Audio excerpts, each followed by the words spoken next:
Hello বন্ধুরা, আসসালামু আলাইকুম। আমি এই পেসি হাঁস দুইটা আজকের কিনলাম 1400 টাকায়। তো আসলে এটি পেসি হাঁস না, কারণ পেসি হাঁস কি আমাদের দেশীয় পেসি হাঁসগুলো তো বিশেষ করে এর চেয়ে ছোট হয়। এই হাঁস দুইটা অনেক বড়, দুইটা 6 কেজি। তো আমার কাছে 3500 টাকা চাইছিল।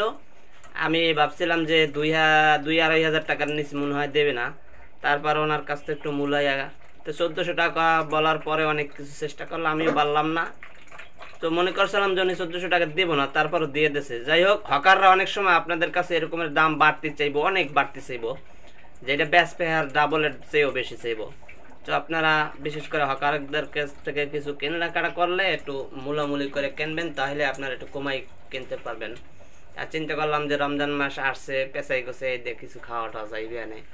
আর তাছাড়া এবছর এই পেঁচিয়াস খাই নাই। আর আমাদের দেশ গ্রামের যে পেঁচিয়াসগুলা এরকমের মনে হয় স্বাদ লাগবে না, কারণ ওই পেঁচিয়াস গুলো হলে 2 কেজির উপরে বা 1.5 কেজির উপরে হয় না, এটা তো 3.5 কেজি 3 কেজির মতন হয়ে যায়। যাই হোক, সবাই ভালো থাকবেন। আল্লাহ হাফেজ, আসসালামু আলাইকুম।